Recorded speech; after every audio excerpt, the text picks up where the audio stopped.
Llegamos ahora a lo que pudiéramos llamar el movimiento de lenguas más grande del cual haya constancia, y ese fue la Torre de Babel. Leamos el primer versículo que dice: Tenía entonces toda la tierra una sola lengua y unas mismas palabras. No sabemos cuál fue el idioma que se hablaba en aquel entonces antes de la Torre de Babel. Tal vez fue el castellano. ¿Cómo le parece?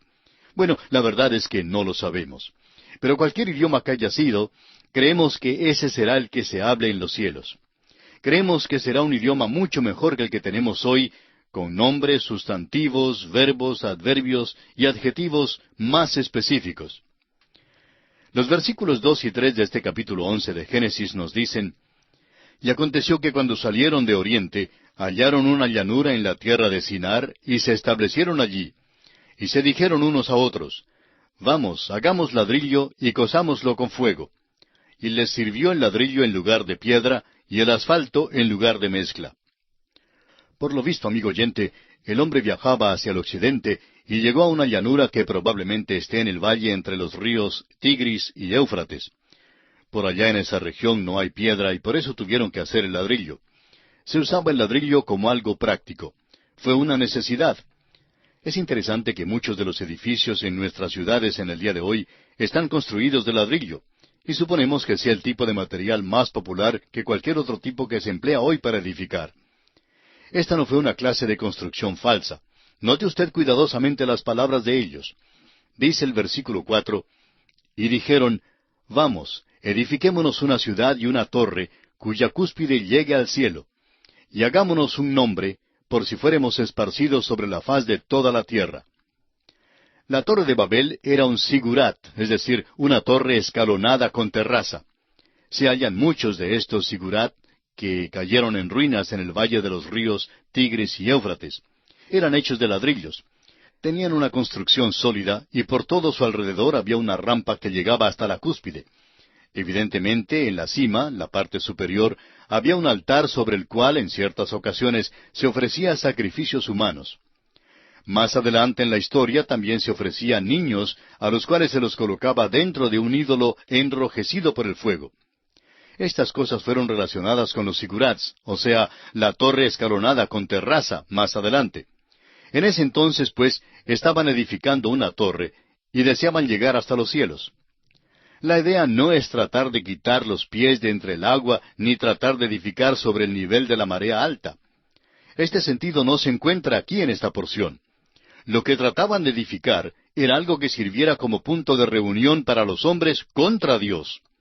La Torre de Babel fue una rebelión contra el Dios Todopoderoso. Al parecer, Nimrod encabezó este movimiento. Fue constructor de Babel y la Torre de Babel, la cual sería el lugar para el levantamiento de un imperio mundial que se opusiera a Dios. Para poder lograr su ambición y realizar sus sueños, le faltaban a Nimrod dos factores esenciales. Primero, le faltaba un centro de unidad, es decir, un tipo de centro de operaciones. Le faltaba una capital, por decirlo así, un lugar para juntarse, un lugar al cual acudir. Por eso construyó la ciudad de Babel, porque llenaba uno de sus requisitos para realizar su sueño de levantar un imperio mundial. En segundo lugar, le faltaba un punto de reunión. No era meramente un lugar geográfico, sino un punto psicológico. Le faltaba algo para motivar, para inspirar la chispa del entusiasmo, algo semejante a una canción o un grito de guerra. Le faltaba un tema impelente y urgente, le faltaba un monumento. En aquel día fue la Torre de Babel donde el desafío y la rebelión contra Dios se encontraron. Hagámonos un nombre, dijeron. Fue el lugar de una ambición ilimitada. La Torre de Babel no era un lugar a donde el hombre podía acudir en la hora de la marea alta. No estaban construyendo sobre el nivel de la marea alta. Esa es una interpretación muy trivial y hasta infantil. No, esta torre revelaba la actitud arrogante, desafiante y rebelde del hombre contra Dios. Dios había mandado al hombre que debía esparcirse por toda la tierra y llenarla. Pero el hombre contestó: ¿qué va? No pensamos esparcirnos, sino por el contrario, juntarnos. No queremos tener nada más que ver contigo. La Torre de Babel fue edificada para mostrar que el hombre se oponía a Dios. Ahora, la torre era más que un mero símbolo. Tenía una significación religiosa. En un sigurat, o sea, en uno de esos templos de forma de torre escalonada con terraza, adoraban a la criatura en vez de adorar al Creador. Adoraban el sol, la luna y las estrellas. Eran sólidos de construcción y algunos eran redondos, mientras otros eran cuadrados. Todos tenían esa rampa que conducía a la cúspide donde se efectuaba la adoración. Quizá escogían al sol, la luna y las estrellas, porque al poder verlos sabían que no iba a haber una inundación. En vez de arrepentirse, consideraron que Dios era malo porque había enviado el diluvio. Veamos ahora la reacción de Dios. Para ello leamos los versículos 5 y 6 de este capítulo 11 de Génesis. Y descendió Jehová para ver la ciudad y la torre que edificaban los hijos de los hombres. Y dijo Jehová, He aquí el pueblo es uno, y todos estos tienen un solo lenguaje, y han comenzado la obra, y nada les hará desistir ahora de lo que han pensado hacer. Todos los hombres hablaban un solo idioma y por tanto no tenían esa barrera tremenda del idioma. De modo que podían juntarse y tratar de edificar una torre. Encontramos aquí que la naturaleza del hombre todavía está caída a pesar del diluvio. Es totalmente depravado. Dios no puede ignorar esta rebelión porque es una rebelión contra Él mismo. Dios va a levantar un muro protector entonces y va a levantarlo porque el hombre es una criatura muy capacitada. Puede viajar a la luna y puede volar en un avión de reacción. ¿No le parece a usted asombroso, amigo oyente, el hecho de que podamos sentarnos en un avión de reacción por allá muy alto en el aire y que a la vez puedan servirnos una comida muy apetitosa? Pues es increíble. El hombre ha logrado eso, amigo oyente. El hombre es una criatura competente. Ha avanzado maravillosamente en la tecnología de las comunicaciones. Si todos los hombres hablaran el mismo idioma, pues podrían entonces juntarse contra Dios. Por tanto, Dios decide levantar una barrera.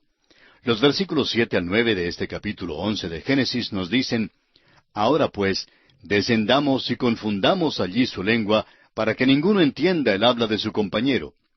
Así los esparció Jehová desde allí sobre la faz de toda la tierra, y dejaron de edificar la ciudad. Por esto fue llamado el nombre de ella Babel, porque allí confundió Jehová el lenguaje de toda la tierra, y desde allí los esparció sobre la faz de toda la tierra. Los hombres ahora son esparcidos sobre la faz de toda la tierra, porque trataban de edificar la torre de Babel. Pueden juntarse, sí, pero no les será posible entenderse. Como usted sabe, una barrera del idioma es mucho más alta que la misma muralla china, y mucho más efectiva también. Es lo que separa a las gentes, y es más fuerte que cualquier frontera nacional y que cualquier océano. Hay muchísimos que tratan de decir que las lenguas o los idiomas se desarrollaron gradualmente. Aquí dice que Dios confundió su lenguaje para que al edificar allí mismo no pudieran entenderse y entonces pudieran esparcirse así en toda dirección. Encontramos aquí un verdadero hablar en lenguas donde no se podían entender. Hay un milagro del oído aquí tanto como del habla. Hablaban una lengua diferente y los oídos de los otros no podían oír lo que se decía. Surge ahora la pregunta con respecto a estos diversos idiomas. ¿Fue esta una bendición disfrazada de otra cosa? ¿O fue una maldición sobre el hombre? Bueno, para los fines de Dios fue una bendición. Para el desarrollo del hombre apartado de Dios fue un juicio. Ha sido un gran obstáculo, como bien usted sabe. Por los siglos los hombres han continuado esparcidos. Una de las cosas que está aconteciendo hoy en día a través de la radio, la televisión y los aviones a reacción es la destrucción de esos muros, y vemos que por hoy los muros de Jericó ciertamente se han venido abajo. Por eso creemos que Dios volverá a la tierra con juicio. Quisiéramos poner en contraste este movimiento de lenguas y aquellos eventos del día de Pentecostés. Este fue otro gran movimiento de lenguas, y en aquel tiempo encontramos que el Evangelio fue predicado en todos los idiomas que entendían los hombres que estaban presentes. No fue el hablar en una lengua desconocida. Y eso nunca fue parte del movimiento de lenguas en primer lugar. En el día de Pentecostés, Dios está dando su respuesta a la Torre de Babel. Dios está diciendo al género humano, tengo un evangelio, un mensaje para ti, y estoy llegando hacia ti con el evangelio en tu propio idioma. Esto es lo que ha hecho Dios. Hoy la Biblia se ha publicado en más idiomas y dialectos que cualquier otro libro que se conozca. Todavía se está traduciendo a otras lenguas y dialectos y está siendo llevada literalmente a centenares de tribus por todo el mundo.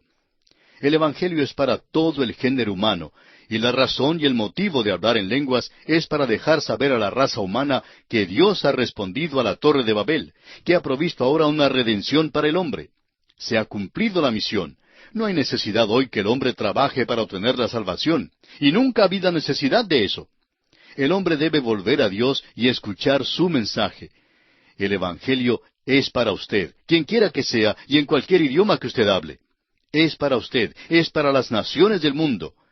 El libro de Apocalipsis nos dice en el capítulo 7, versículo 9, «Después de esto miré, y he aquí una gran multitud, la cual nadie podía contar, de todas naciones y tribus y pueblos y lenguas, que estaban delante del trono y en la presencia del Cordero, vestidos de ropas blancas y con palmas en las manos». Cuán diferente esta reunión a aquella que se menciona en la Torre de Babel. Ahora vamos a estudiar la línea de Sem, porque esta es la línea que se seguirá a través de todo el Antiguo Testamento. Génesis capítulo 11 versículos 10 y 24 nos dicen, «Estas son las generaciones de Sem. Sem, de edad de 100 años, engendró a Arfaxad 2 años después del diluvio». Pasando ahora al versículo 24 leemos, «Nacor vivió 29 años y engendró a Taré». La genealogía se da hasta Nacor y luego hasta Taré. Sigue luego la línea de Taré, porque él es el padre de Abraham. Leamos ahora en Génesis capítulo 11 versículos 25 y 26. «Y vivió Nacor, después que engendró a Taré, 119 años, y engendró hijos e hijas. Taré vivió 70 años, y engendró a Abraham, a Nacor y a Harán». Estamos siguiendo la línea de Sem, y realmente siguiendo esta línea, estamos recorriendo a través de la Biblia. La palabra de Dios seguirá esta línea directamente hasta la cruz de Cristo. Dios ha relatado todo esto como una introducción. Dios ya ha hecho ver al hombre que está en pecado. En el incidente de Caín y Abel vimos que Caín no reconoció que fue pecador. Y vemos allí una manifestación de la soberbia. En el diluvio vemos el pecado de la carne, porque los hombres se entregaron a los pecados de la carne, se entregaron a la violencia, y todo pensamiento e intento de sus corazones era malo. Estaban verdaderamente ciegos a su necesidad de la persona de Cristo. Eran sordos al reclamo de Dios, estaban muertos a Dios, muertos en sus delitos y pecados. Y Dios les hizo una invitación por intermedio de Noé, pero menospreciaron la invitación y continuaron en los pecados de la carne. Luego, aquí en la Torre de Babel, nos enteramos del pecado de la voluntad. Ese pecado es rebelión contra Dios. ¿Tiene usted, amigo oyente, su propia Torre de Babel? ¿Se opone usted a Dios? ¿Ha edificado usted una Torre de Babel aparte de Dios? ¿No es verdad que toda naturaleza humana está en rebelión contra Dios? Hay un cuento acerca de un niñito que se portó muy mal una noche. Estaba lloviendo y no podía salir a jugar, y por tanto hacía muchas travesuras, dando mucho que hacer a su mamá. Por fin la madre agarró al pequeño y lo sentó en una silla, y el niño se quedó con la cara hacia la pared. La mamá le dio la orden de sentarse allí, y luego salió del cuarto dejándolo solo. Después de un rato, ella escuchó un ruido en el otro cuarto, y llamó, «Juanito, ¿te has parado?» Y Juanito le contestó, «No, mamá, estoy sentado, pero por dentro estoy parado». Amigo oyente, créanos, hay muchos hombres y mujeres hoy en día que por dentro están parados contra Dios. Esa es su propia Torre de Babel. Después que Dios nos reveló la perversidad del hombre, cómo ha caminado rumbo a la soberbia, al pecado de la carne y al pecado de la voluntad, sigue esta línea de Sem, Taré y Abraham para conducirnos a Cristo. Leamos los versículos 27 al 30 de este capítulo 11 de Génesis, que dicen, «Estas son las generaciones de Taré. Taré engendró a Abraham, a Nacor y a Harán, y Harán engendró a Lot.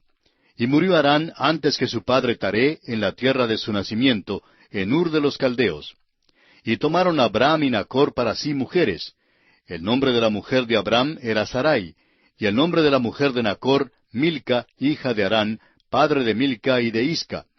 Mas Sarai era estéril y no tenía hijo». La palabra Harán significa demora, y encontraremos que hay una demora en los viajes. Ahora los versículos 31 y 32 de Génesis dicen, «Y tomó Taré a Abraham su hijo, y a Lot hijo de Harán, hijo de su hijo, y a Sarai su nuera, mujer de Abraham su hijo, y salió con ellos de Ur de los Caldeos, para ir a la tierra de Canaán. Y vinieron hasta Harán, y se quedaron allí. Y fueron los días de Taré 205 años, y murió Taré en Harán. Este es el principio de la historia de Abraham. Y en este punto el libro de Génesis y la Biblia misma cambian de aspecto. Encontramos aquí lo que pudiéramos llamar un abismo o precipicio que marca una división grande en el libro de Génesis.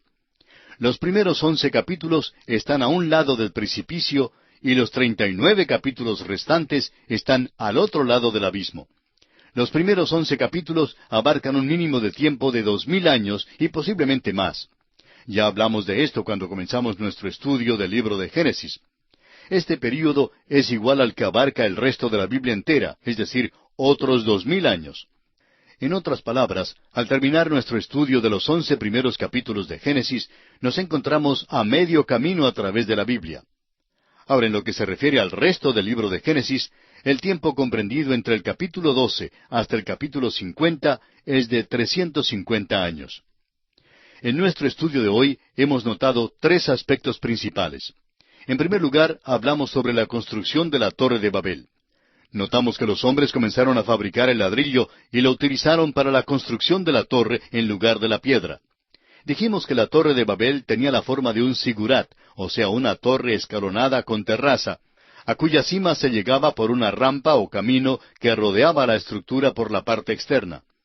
Notamos asimismo que el propósito de la Torre de Babel fue el de reunir a los hombres para rebelarse contra Dios, y que al parecer Nimrod fue quien encabezó el movimiento de rebelión. El segundo aspecto que notamos hoy fue la reacción de Dios ante los designios del hombre y cómo Dios frustró el propósito de los hombres al confundir las lenguas.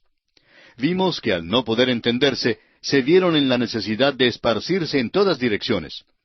Dijimos que para los fines de Dios, la confusión de lenguas fue una bendición, pero que para el desarrollo del hombre, apartado de Dios, esto constituyó un juicio. Establecimos también un contraste entre el movimiento de las lenguas en Babel y aquellos eventos que tuvieron lugar en el día de Pentecostés. Señalamos que en el día de Pentecostés el Evangelio fue predicado en todos los idiomas que se entendían, y que tal mensaje fue entendido por quienes estuvieron presentes. En aquella ocasión no se habló en una lengua desconocida. En el día de Pentecostés, Dios estaba dando su respuesta a la Torre de Babel. El tercero y último aspecto que tratamos hoy fue la línea genealógica de Sem. Y dijimos que estudiaríamos esa línea porque la línea de Sem es la que se seguirá a través de todo el Antiguo Testamento. Vimos que después que Dios nos reveló la perversidad del hombre, cómo ha caminado rumbo a la soberbia, al pecado de la carne y al pecado de la voluntad, continuaba con esta línea de Sem, Taré y Abraham para conducirnos directamente a la persona de Cristo. Hagamos ahora un breve recuento de lo que hemos observado en estos primeros 11 capítulos del libro de Génesis. Dijimos que estos capítulos nos hablan de 4 grandes eventos. El primer evento que notamos es la creación, la cual está contenida en los capítulos 1 y 2 de Génesis. En este evento notamos la creación del universo, la creación del hombre y la mujer, y el tiempo que Dios empleó para la creación, o sea, 6 días. Con respecto al tiempo dijimos que fueron días de 24 horas. El segundo gran evento es la caída del hombre, de la cual nos hablan los capítulos 3 y 4 de Génesis. Pudimos notar en este evento que debido a su desobediencia, el hombre perdió la íntima comunión que tenía con Dios hasta entonces, produciéndose así la muerte espiritual, es decir, la separación del hombre de su Creador. Este es el aspecto central de este segundo evento. El tercer evento fue el diluvio. Los capítulos 5 al 9 de Génesis nos relatan este evento. Este evento constituyó el juicio de Dios sobre la tierra por razón del pecado del hombre y su completo alejamiento de Dios.